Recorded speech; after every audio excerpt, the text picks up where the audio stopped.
The quiet neighborhood of Pine Grove was known for its friendly people and peaceful streets. On a warm Tuesday evening in July, Mr. Ahmad Khan was doing what he had done many times before, helping his neighbor Mrs. Davis by checking on her house while she visited her daughter in another state. Ahmad was 62 years old, with kind eyes and gray hair that matched his neatly trimmed beard. He had moved to America 30 years ago and had lived in this neighborhood for 15 years. Everyone knew him as the helpful man who grew the best tomatoes on the block and always shoveled snow from the sidewalks of elderly neighbors in winter. Mrs. Davis had been gone for 5 days now. Before leaving, she had asked Ahmad to water her plants and check that everything was okay in her house. She gave him her spare key and wrote down her alarm code on a small piece of paper. "You're a blessing, Mr. Khan," Mrs. Davis had told him. "I don't know what I'd do without a neighbor like you." Ahmad took this responsibility seriously. Every evening after dinner, he would walk the short distance to Mrs. Davis's house, unlock the door, and make sure everything was in order. He would water her indoor plants and check that all windows were closed. On this particular evening, the sun was just beginning to set when Ahmad finished his own dinner. His wife Fatima was watching her favorite TV show. "I'm going to check on Mrs. Davis's house," Ahmad told her, picking up the spare key from the small bowl near their front door. "Don't be too long," Fatima replied with a smile. "Your tea will get cold." Ahmad walked down the street, greeting Mr. Wilson, who was walking his dog. The evening was beautiful, with a gentle breeze moving through the trees. When Ahmad reached Mrs. Davis's house, he noticed that the porch light was out. "I should change that bulb," he thought to himself. Mrs. Davis wouldn't want to come home to a dark porch. Ahmad knew that Mrs. Davis kept spare light bulbs in the small cabinet near her kitchen door. He would need to go inside first to get a new bulb. As he approached the front door, he took out the key and began to unlock it. What Ahmad didn't know was that Jenny Miller, a new resident who had moved in across the street just 2 weeks ago, was watching him from her window. She didn't recognize Ahmad and became concerned when she saw a man trying to enter Mrs. Davis's house. She knew Mrs. Davis was away because they had briefly met when Jenny moved in. "Tom," Jenny called to her husband, "there's someone trying to get into Mrs. Davis's house. I think it might be a break-in." Tom Miller came to the window and watched as Ahmad, now struggling a bit with the lock that sometimes stuck, tried different angles with the key. "You're right," Tom said, reaching for his phone. "I'll call the police right away." Inside their home, Tom quickly dialed 911. "Hello? Yes, I need to report a possible break-in. There's a man trying to enter our neighbor's house, and I know she's out of town." Within minutes, Officer Robert Johnson was dispatched to the scene. He was new to the police force, having graduated from the academy just 4 months ago. This was his first potential burglary call, and his heart raced with a mix of nervousness and determination as he drove toward Pine Grove. Ahmad, still unaware of the situation unfolding around him, finally got the stubborn lock to work. He opened the door and stepped inside Mrs. Davis's house, ready to begin his usual routine of checking the rooms and watering the plants. He had no idea that both the police car and a serious misunderstanding were rapidly approaching. Officer Robert Johnson arrived at Pine Grove within 5 minutes of receiving the call. He parked his police car one house away from Mrs. Davis's home and quietly stepped out. The evening had grown darker, and the streetlights cast long shadows across the lawns.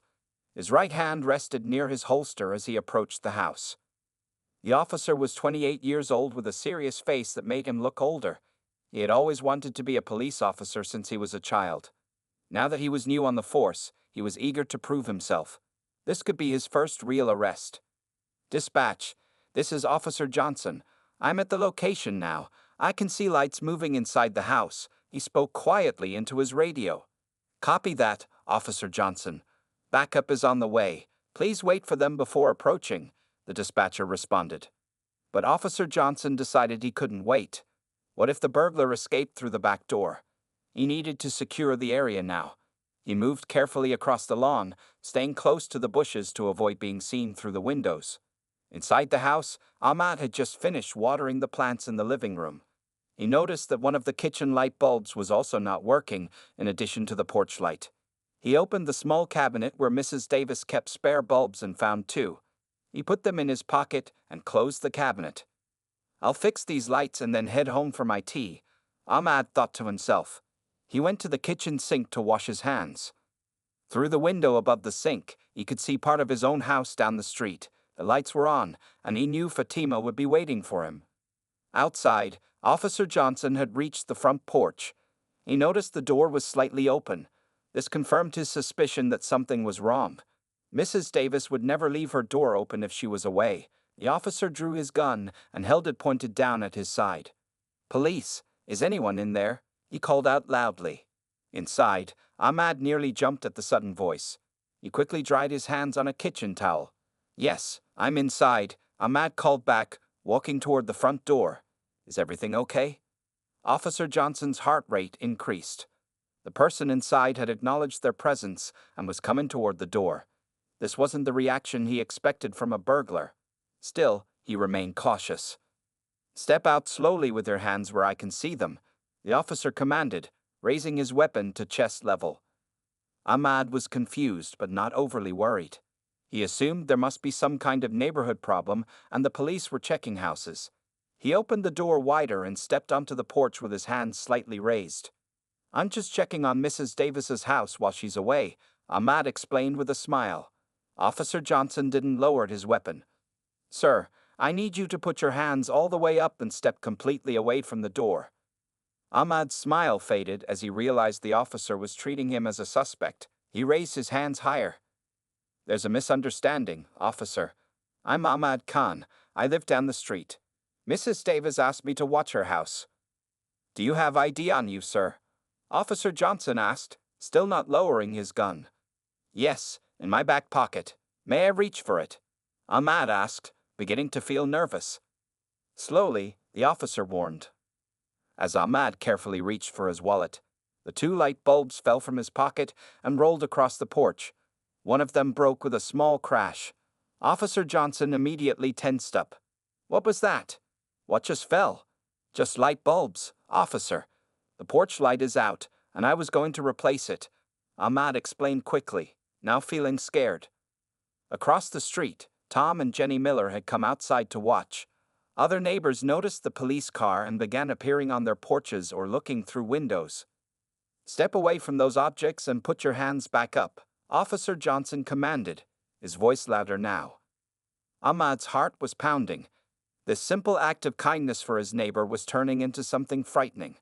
The flashing lights of a second police car appeared at the end of the street. Backup was arriving, but Ahmad wasn't sure if that was good news or bad news for him. The second police car pulled up with its lights flashing but no siren. Officer Sandra Martinez stepped out quickly. She was a 10-year veteran of the police force and knew the neighborhood well. She approached the scene carefully, seeing her young colleague with his weapon raised toward an older man standing on the porch with his hands up. "Officer Johnson, what's the situation?" she called out as she walked up the pathway. "Possible break-in, ma'am. Found this man inside the house. Homeowner is reportedly away," Johnson replied, not taking his eyes off Ahmad. The night was growing colder, and Ahmad stood very still on the porch. His hands were starting to ache from being held up, and he felt a mix of fear and embarrassment as more neighbors gathered to watch. He could see Mrs. Thompson from next door staring with her mouth open. The Wilsons had come outside with their teenage son who was recording everything on his phone. "I can explain everything," Ahmad said calmly, trying to keep his voice steady. "This is all a misunderstanding." Officer Martinez reached the porch and stood beside her colleague. Unlike Johnson, she didn't draw her weapon. She studied Ahmad's face for a moment. "What's your name, sir?" she asked. "Ahmad Khan. I live at 437 Pine Grove, just down the street. I've lived there for 15 years, Ahmad answered, relief in his voice at her calmer approach. Officer Johnson kept his stance firm. "He says he's watching the house for the owner, but I haven't verified that yet." Martinez nodded. "And who is the homeowner here?" "Mrs. Eleanor Davis," Ahmad replied. "She's visiting her daughter in Boston for 2 weeks. She asked me to water her plants and check on the house while she's away. I have her key." He nodded toward his pocket. "And my ID is in my wallet." Officer Martinez looked at the broken light bulb on the porch. "And these bulbs?" "The porch light is out. I was going to replace it for her before she comes home," Ahmad explained. The crowd of neighbors was growing larger. Some had their phones out, recording the scene. Ahmad could hear whispers and some louder comments. "That's Ahmad Khan," someone said. "He's lived here forever." "Why are they treating him like this?" another voice asked. Officer Martinez turned to Johnson and spoke quietly. "Let's verify his identity first. Have him show his ID." Johnson nodded but kept his gun pointed. "Very slowly, remove your wallet and show us your ID." Ahmad carefully reached for his back pocket and took out his wallet. His hands were shaking slightly as he opened it and removed his driver's license. Officer Martinez took it and examined it closely with her flashlight. 437 Pine Grove, she read aloud. That matches what he said. While this was happening, an older woman pushed her way through the crowd of neighbors. Mrs. Thompson, who lived next door to Mrs. Davis, approached the officers with determination in her steps. "Officers, what on earth are you doing? That's Ahmad Khan. He's watching Eleanor's house while she's away. I can confirm that myself. Eleanor told me before she left that Ahmad would be checking on things." Officer Martinez turned to the woman. "You're a neighbor, ma'am?" "Yes, I'm Helen Thompson. I've lived next door for 25 years, and Ahmad has been our neighbor for 15 years. He's the most trustworthy man you'll ever meet. Eleanor Davis absolutely asked him to watch her house. This is ridiculous." Ahmad's shoulders relaxed slightly at Mrs. Thompson's support. Officer Johnson finally lowered his weapon but still looked uncertain. "We're just responding to a report of a possible break-in, ma'am," he explained. "Break-in? Nonsense!" Mrs. Thompson exclaimed. "Who reported such a thing?" From across the street, Tom and Jenny Miller stepped forward hesitantly. Jenny's face was red with embarrassment. "We did," Tom admitted. "We just moved in 2 weeks ago and didn't recognize him.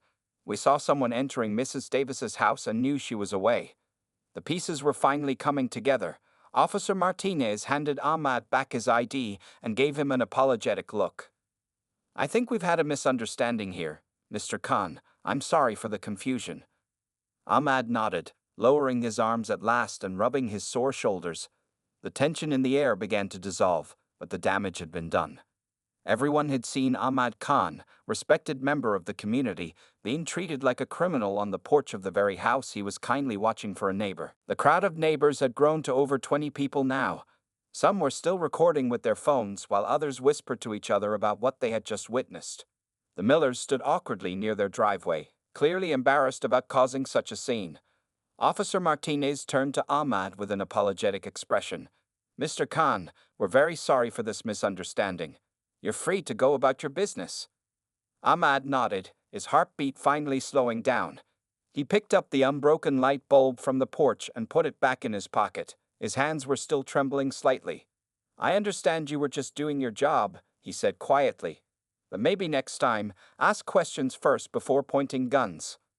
Officer Johnson holstered his weapon and looked down at his shoes. He was feeling a mix of embarrassment and defensiveness. This was not how he had imagined his evening would go. "Sir, when we get reports of a break-in, we have to take certain precautions," he began to explain. Mrs. Thompson interrupted him sharply. "Oh, save it. I've known Ahmad for 15 years, and you treated him like a dangerous criminal. He's a retired engineer who grows the best vegetables on the block and helps everyone." More neighbors voiced their agreement. The atmosphere was becoming tense again, but in a different way. Now it was the police officers who were feeling uncomfortable under the gaze of the community. Ahmad sensed the growing tension and decided to defuse the situation. Despite what had just happened to him, he didn't want his neighborhood to become divided. "Please, everyone," he said, raising his hands. "Let's all calm down." The officers were responding to what they thought was a crime. The new neighbors didn't know me. These things happen. His calm words had an effect on the crowd. People began to quiet down, though many still looked upset. Officer Martinez stepped forward. "Mr. Khan is right. This was a misunderstanding, but we could have handled it better." She turned to Ahmad. "Would you like to finish what you were doing here, sir? We can wait and explain to any other officers who might arrive that everything is fine." Ahmad nodded. "Yes, I would like to replace Mrs. Davis's porch light before I go home. My wife is waiting for me." "I'll help you," Mrs. Thompson offered, stepping onto the porch. "I have extra bulbs at my house if you need another one since one broke." The tension in the air slowly began to dissolve. Some neighbors started to head back to their homes, though many stayed to watch what would happen next. Tom and Jenny Miller cautiously approached the porch. Jenny's face was flushed with embarrassment. "Mr. Khan, we are so sorry," she said. "We just moved in and didn't know who you were. We saw someone entering a house we knew was empty and got worried." Ahmad looked at the young couple. They seemed genuinely upset about what had happened. He remembered how it felt to be new in a neighborhood, not knowing anyone. "It's okay," he said with a small smile. "You're trying to be good neighbors by watching out for Mrs. Davis's house. Next time, maybe come over and introduce yourself first." Tom nodded eagerly. "We definitely will. And please, if there's anything we can do to make this up to you." Ahmad thought for a moment. "Actually, there is. Mrs. Davis is coming home next week. We're having a small welcome back gathering for her. Why don't you both come? It would be a good way to meet more neighbors." The Millers smiled with relief, grateful for Ahmad's forgiveness. Officer Johnson, who had been quiet, finally spoke up. "Sir, I also want to apologize. I reacted too quickly and didn't assess the situation properly." Ahmad looked at the young officer. You could see the regret in his eyes and remembered being young and eager to prove himself many years ago. "We all make mistakes, officer," Ahmad said. "The important thing is to learn from them." As Ahmad and Mrs. Thompson began to replace the porch light, the crowd continued to disperse. What had started as a frightening confrontation was ending with a moment of community reconciliation. But the video of the incident was already being shared across social media, and nobody knew yet what the wider consequences would be. By the next morning, the video of Ahmad's confrontation with the police had spread throughout social media. Someone had given it the title "Police Officer Mistakes Friendly Neighbor for a Thief," and it had already been viewed over 50,000 times. The local news station called it a shocking moment that raised questions about police training and community relations.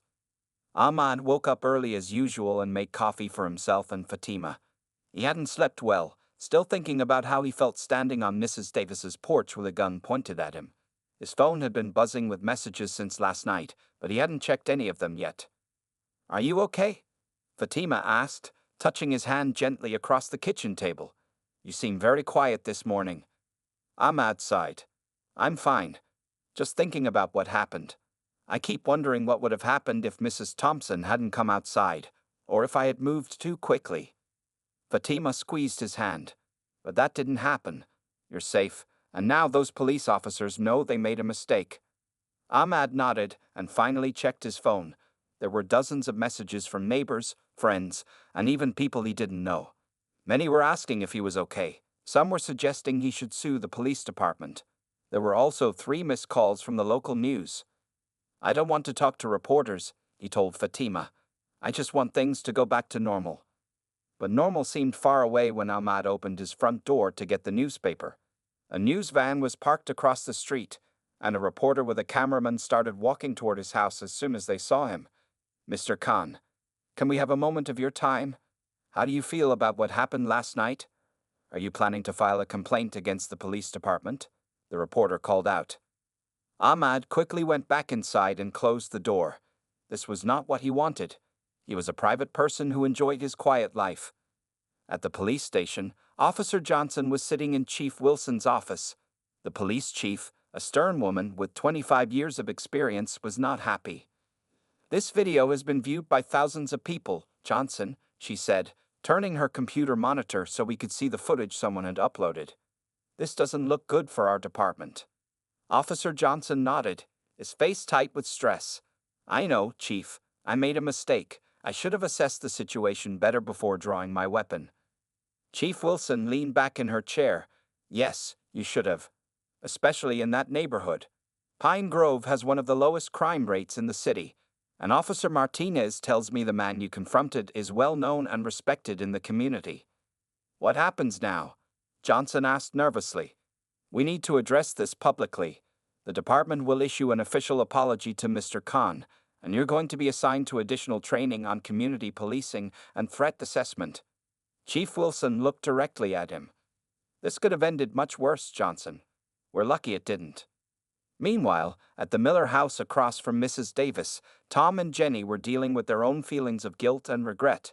They had moved to Pine Grove because it was known as a friendly, safe neighborhood. Now they had caused their first real interaction with the neighbors to be this terrible misunderstanding. Maybe we should bake something and take it over to Mr. Khan, Jenny suggested. To apologize again. Tom nodded. Good idea. And maybe we should go to that welcome back gathering for Mrs. Davis too. We need to show everyone we're not just the people who called the cops on their friend. The incident was affecting everyone in different ways. Ahmad was dealing with unwanted attention.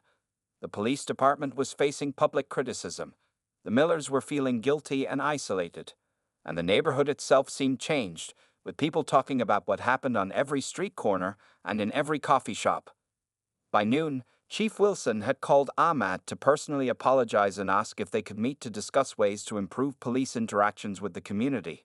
Ahmad agreed, seeing an opportunity to turn this negative experience into something positive. 3 days after the incident, Ahmad sat in a small meeting room at the Pine Grove Community Center. Across from him were Chief Wilson, Officer Martinez, and Officer Johnson. The room was simple, with a round table and a few chairs. On the wall hung pictures of community events from past years.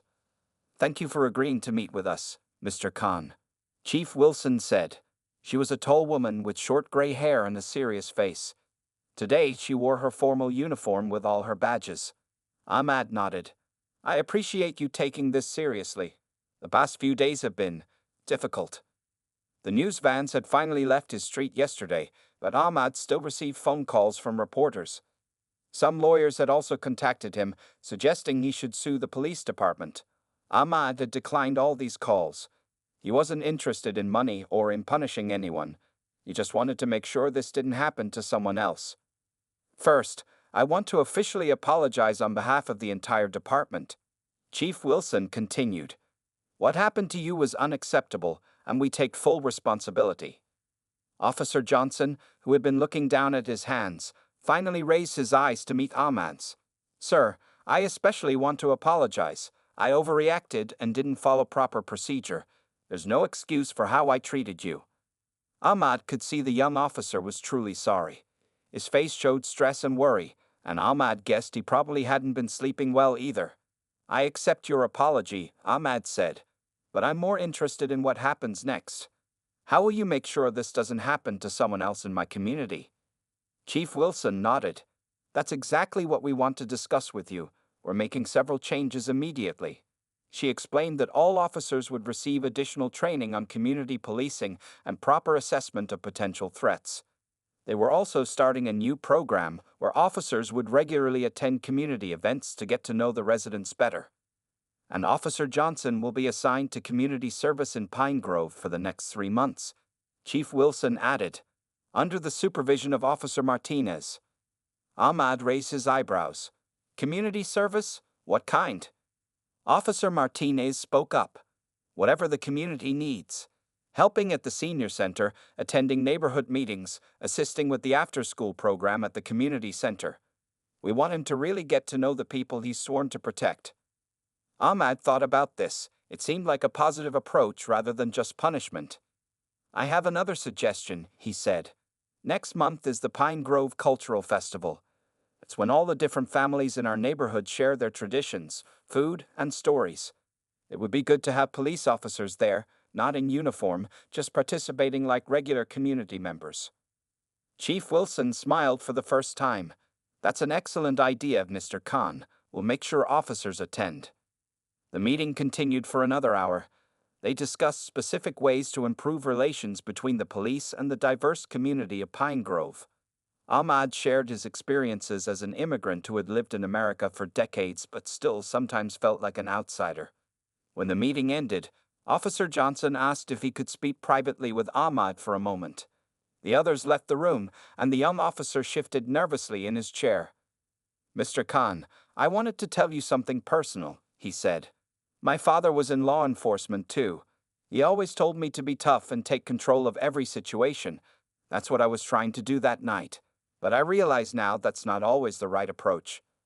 Ahmad nodded, understanding better now why the young man had acted as he did. Our fathers teach us many things, Ahmad replied. Some are right for their time, some are not right for ours. The important thing is to learn and grow beyond what we are taught. As they walked out of the community center together, Ahmad noticed several of his neighbors watching with interest. Mrs. Thompson gave him a thumbs-up sign from across the street. The incident that had started as a frightening confrontation was now turning into an opportunity for positive change in Pine Grove.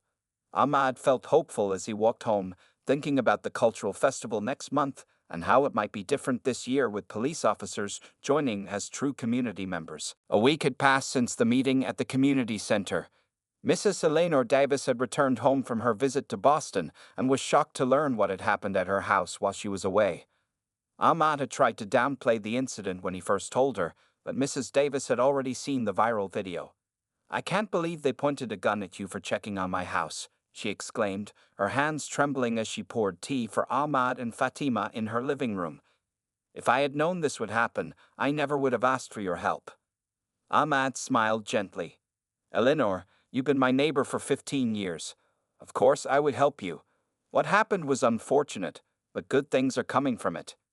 Mrs. Davis didn't look convinced. She was a small woman in her 70s with silver hair and kind eyes that now showed worry. "What good could possibly come from my friend being treated like a criminal?" Fatima spoke up. "The police department is making changes. They're working to build better relationships with the community, and the Welcome Back gathering for you this weekend will now include a neighborhood meeting about community safety." Mrs. Davis sighed. "I suppose that's something. I just hate that it took this awful incident to make it happen." The Welcome Back gathering was planned for Saturday afternoon in the small park at the center of Pine Grove. What had started as a simple event for a few neighbors had grown into something much bigger. Almost everyone in the neighborhood had said they would attend, including the Millers and several police officers. On Saturday morning, Ahmad woke up early to help set up tables in the park. He was arranging chairs when he noticed Officer Johnson walking toward him, carrying a large cooler. "Good morning, Mr. Khan," the young officer said. He was dressed in jeans and a t-shirt rather than his uniform. "Chief Wilson asked me to bring drinks for the event. Where should I put this?" Ahmad pointed to a shaded area where other refreshments were being set up. "Over there would be perfect. Thank you for coming." Officer Johnson placed the cooler where Ahmad had indicated, then hesitated. "I was nervous about coming today. I wasn't sure how people would react to seeing me here." Ahmad understood the young man's concern. "People may be surprised at first, but they will appreciate that you're here. It shows you care about making things right." As noon approached, the park filled with neighbors. Mrs. Davis sat at a special table decorated with welcome home signs. The Millers brought a homemade cake and nervously introduced themselves to everyone. Children played on the swings while adults chatted in groups. Chief Wilson arrived with Officer Martinez and 3 other officers, all in casual clothes. Some neighbors looked surprised to see them, but the atmosphere remained friendly. Mrs. Thompson even invited Chief Wilson to join her table. At 1:00 p.m., Ahmad stood up and asked for everyone's attention. The park grew quiet as people turned to listen. "Thank you all for coming today," he began. "We're here to welcome back our dear friend Eleanor Davis from her trip, but we're also here to talk about something important that happened while she was away." Ahmad briefly described the incident, keeping his tone calm and factual. Some people who hadn't seen the video looked shocked. Others nodded, having already discussed the events many times. "What matters now," Ahmad continued, "is how we move forward as a community. Chief Wilson has some ideas to share with us, and I hope everyone will listen with an open mind." Chief Wilson stepped forward. Unlike Ahmad, she seemed nervous addressing the crowd without her uniform. "Thank you, Mr. Khan," she said. "First, I want to publicly apologize to Mr. Khan and to this entire community. What happened was wrong, and we take full responsibility." She explained the changes the police department was making, including more training for officers and regular community meetings. She also introduced a new program called Coffee with Cops, where residents could meet officers in a casual setting to discuss concerns. "We want to be part of this community, not just police it," Chief Wilson concluded, "and we welcome your ideas on how we can do better." As Chief Wilson finished speaking, Mrs. Davis stood up from her chair. Everyone turned to look at the elderly woman. "I have something to say," she announced in a clear voice that carried across the park. "What happened to Ahmad was terrible, but I'm proud of how he's handled it. and I'm proud of our neighborhood for coming together like this. 1 month after the Welcome Back gathering, Pine Grove neighborhood had changed in small but important ways. The Coffee with Cops program was a success, with many residents attending the weekly meetings at the local cafe. Officer Johnson had become a regular presence in the community, helping older residents with yard work and playing basketball with the neighborhood kids at the park. The Pine Grove Cultural Festival was now just 2 days away. Ahmad was busy in his kitchen preparing traditional dishes for the event. He had spent the entire morning making his famous biryani, the rice dish his neighbors always requested. The rich aroma of spices filled his home. "Do you think I made enough?" Ahmad asked Fatima as she helped him pack the food into containers. Fatima laughed. "You made enough to feed the entire police department, not just our neighbors." "Well, the police department will be there too," Ahmad reminded her with a smile. The festival was bigger this year than ever before. Families from all backgrounds were participating, setting up booths to share their cultural traditions, music, and food. Even the Millers, still fairly new to the neighborhood, had volunteered to help with the children's games. On Sunday morning, the day of the festival, Ahmad arrived early at the park to help set up. The weather was perfect, sunny with a gentle breeze. Colorful tents and tables were arranged throughout the park, with flags from different countries hanging between trees. As Ahmad was setting up his food station, he noticed a news van pull up near the park entrance. The same reporter who had tried to interview him weeks ago stepped out with a camera operator. "Looks like the media is still interested in our story," Mrs. Thompson said, appearing beside Ahmad. "Should we ask them to leave?" Ahmad thought for a moment. "No, let them stay. But let's give them a different story this time, not about conflict, but about how a community comes together." By noon, the festival was in full swing. Children ran between booths collecting stamps on their world passport cards. Adults sampled foods from different cultures and watched traditional dance performances on the small stage. Chief Wilson and 5 police officers arrived together, all in casual clothes. They brought desserts from a local bakery and joined different tables to chat with residents. Officer Johnson helped serve food at Mrs. Davis's American Comfort food booth, wearing an apron that said Pine Grove Neighbor. The reporter who had come to cover the event seemed confused at first. She had expected to find lingering tension between Ahmad and the police. Instead, she found them working side by side at a community celebration. "Mr. Khan." She approached him finally. "May I speak with you about how things have changed since the incident last month?" Ahmad agreed, and they found a quiet spot near the edge of the park. "After our video went viral, we expected to see protests or at least angry confrontations," the reporter said. "But that's not what happened here. Can you explain why?" Ahmad looked out at the festival, watching Officer Johnson laughing with Mrs. Davis as they served apple pie to a line of people. "In life, we can choose how to respond to difficult situations," Ahmad explained. "We could have stayed angry. We could have demanded punishment. But instead, we chose to use what happened as a chance to make our communities stronger." "And has it worked?" the reporter asked. "Look around," Ahmad said with a smile. "What do you see?" The park was filled with people from all backgrounds enjoying each other's company. The police officers had integrated so well into the crowd that only their name tags identified them as law enforcement. "I see a community," the reporter admitted. "Exactly." Ahmad nodded. "The incident could have divided us. Instead, it reminded us that we need to know each other better. Sometimes it takes a mistake to show us the right path forward." As the festival continued into the evening, Ahmad sat with his wife, watching the sunset over Pine Grove. Officer Johnson stopped by their table with Mrs. Davis and the Millers, all carrying plates of food from different booths. "May we join you?" Officer Johnson asked. "Of course," Ahmad replied, moving over to make room. "There's always space at our table for neighbors." What had started as a frightening confrontation on a porch had transformed into new friendships and a stronger community. The misunderstanding that could have torn Pine Grove apart had instead brought it closer together.